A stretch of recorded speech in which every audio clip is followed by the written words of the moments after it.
இயேசு கிறிஸ்துவின் நாமத்தினாலே இந்த மதிய வேளையிலே உங்களை அன்போடு கூட வாழ்த்துகிறேன். உயவனே இந்த நிகழ்வின் அடிப்படையிலே ஜெபத்தின் மேன்மையை குறித்து நாம் தியானித்துக் கொண்டே இருக்கிறோம். இன்றைக்கும் ஏசாயா தீர்க்கதரிசியின் புஸ்தகம் 38ஆம் அதிகாரம் 5ஆம் வசனத்தை நாம் வாசிக்கின்ற போது, உன் விண்ணப்பத்தை கேட்டேன், உன் கண்ணீரை கண்டேன், உன் ஆயுசு நாட்களை கூட்டுவேன் என்று சொல்லுகிற ஒரு வார்த்தையை நாம் இங்கே வாசிக்க முடியும். சங்கீதம் 65:2 நாம் வாசிக்கின்ற போது, நானும் நீங்களும் ஆராதிக்கின்ற கர்த்தராகிய இயேசு கிறிஸ்துவானவர் ஜெபத்தை கேட்கிறவர். ஜெபத்தை கேட்கிறவரே மாம்சமான யாவரும் இடத்தில் வருவார்கள் என்று கர்த்தருடைய வார்த்தையிலே நாம் மிக தெளிவாக அறிந்து கொள்ள முடியும்.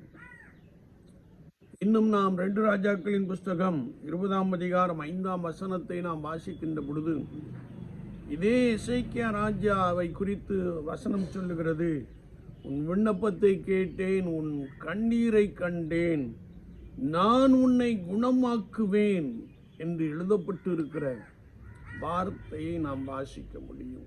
என்னை கேட்டுக்கொண்டு இருக்கிற என் அன்பு சகோதரனே, சகோதரியே, எசேக்கியா தன்னுடைய வாழ்க்கையிலே கர்த்தருக்கு முன்பதாக உண்மையும் செம்மையுமானவனாக காணப்பட்டான்.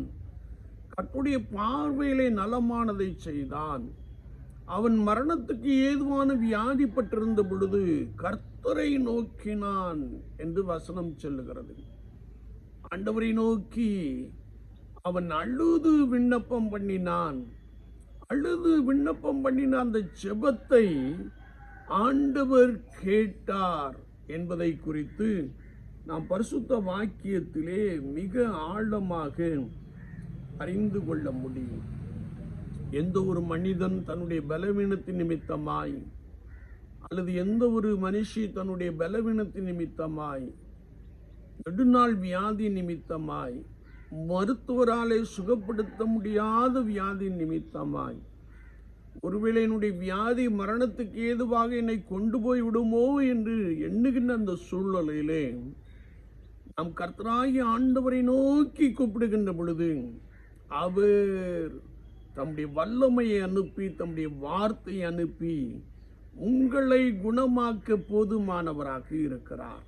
வேத வாக்கியம் மிக தெளிவாக கற்றுக் கொடுக்கிறது. ஏனென்றால் அவர் உன் விண்ணப்பத்தை கேட்டேன் என்று சொல்லுகிறார். என்னை கேட்டுக்கொண்டு இருக்கிற என் அன்பு சகோதரனே, சகோதரியே, கர்த்தராகிய இயேசு கிறிஸ்துவை விசுவாசித்து நடக்கின்ற அனுபவத்திலே நீ மிகவும் நெருக்கப்படுகிறாயோ, நீ மிகவும் வேதனையோடு கூட காணப்படுகிறாயோ, உனக்கு உண்டான பிரச்சனையிலே நீ சோர்ந்து போன ஒரு நபராய் காணப்படுகிறாயோ, அல்லது உனக்குண்டான சரீர பலவீனத்திலே நீ எல்லாவற்றையும் விற்று செலவழித்து நான் என்ன செய்வேன் என்று சொல்லி நீ ஏங்கிக் கொண்டிருக்கிற ஒரு நபராய் காணப்படுகிறாயோ, கவலைப்படாதிருங்கள். கர்த்தராகிய இயேசு கிறிஸ்துவை நோக்கி பாருங்கள். ஒரு ராஜா ஆண்டவர் தன்னை குணப்படுத்தும்படியாய் அவரை நோக்கி விண்ணப்பம் பண்ணி அழுத பொழுது ஆண்டவர் அற்புதமான சுகத்தை கொடுத்தார். இயேசு கிறிஸ்து ஒருவரே உங்களுக்கு நிரந்தரமான சுகத்தை கொடுக்க வல்லவராக காணப்படுகிறார். யாரெல்லாம் அவரை நோக்கி கூப்பிடுகிறார்களோ, ஒருவேளை எப்பேற்பட்ட மனிதனாய் காணப்பட்டாலும், எப்பேற்பட்ட பாவியாய் காணப்பட்டாலும், தன்னை ஆண்டவருக்கு என்று அர்ப்பணித்து விசுவாசத்தோடு கூட அவரை நோக்கி பார்க்கின்ற பொழுது அவர் உங்களை குணமாக்க போதுமானவராக இருக்கிறார். உங்களிடத்திலே காணப்படுகிற பிரச்சனை நிமித்தமான மன அழுத்தங்களை அவர் எடுத்து போட போதுமானவராக இருக்கிறார். விசுவாச வாழ்க்கையிலே நாம் கர்த்தரையை நோக்கி பார்ப்போம். ஒருவேளை மனிதனால் கூடாதது தேவனாலே கூடும், விசுவாசிக்கிறவர்களால் எல்லாம் கூடும், தேவனாலே எல்லாம் கூடும் என்ற வசனங்களை நாம் வாசிக்க முடியும். ஒருவேளை மருத்துவர் உங்களை கைவிட்டு இருக்கலாம், ஆனால் நீங்கள் கர்த்தராகிய இயேசு கிறிஸ்துவை நோக்கி கூப்பிடுகின்ற பொழுது, அவரை நோக்கி விண்ணப்பம் பண்ணுகின்ற பொழுது அவர் உங்கள் விண்ணப்பத்தின் சத்தத்தை கேட்டு உங்களை குணமாக்க போதுமானவராக இருக்கிறார். நாம் ஆண்டவரை நோக்கி பார்ப்போம். ஆண்டவரே, பலவீனத்தை எடுத்து போடும், என்னை சுகப்படுத்தும் என்று சொல்லி கர்த்தரை நோக்கி கூப்பிடுகின்ற பொழுது அவர் உங்கள் நடுவிலே அற்புதராய் இருந்து உங்களை குணமாக்க, நீங்கள் குணப்பட்டு 3ஆம் நாளிலே ஆலயத்திற்கு செல்ல ஆண்டவர் உங்களுக்கு உதவி செய்ய வல்லவராக இருக்கிறார். எனவே உங்களுடைய வியாதியை குறித்து, உங்களுடைய பலவீனங்களை குறித்து, உங்களுடைய நெருக்கங்களை குறித்து, உங்களுக்குண்டான பிரச்சனைகளை குறித்து நீங்கள் கவலைப்பட வேண்டாம்.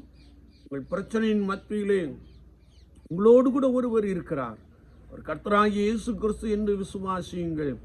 அவரை நோக்கி கூப்பிடுங்கள்.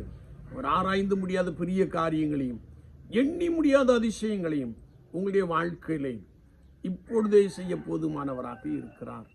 இந்த ஆண்டவர் என்னென்றைக்கும் உள்ள சதாகாலமும் நம்முடைய தேவன் என்று எழுதப்பட்டு இருக்கிறது. கர்த்தரை நோக்கி கூப்பிடுகின்ற பொழுது அவர் உங்களை பிரகாசிக்க பண்ணுகிறார்.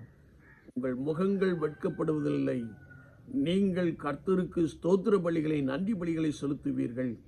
ஆண்டவர் அப்படிப்பட்ட ஒரு புதிய அனுபவத்தை உங்களுக்குள்ளே நிறைவாய் கொடுப்பாராக.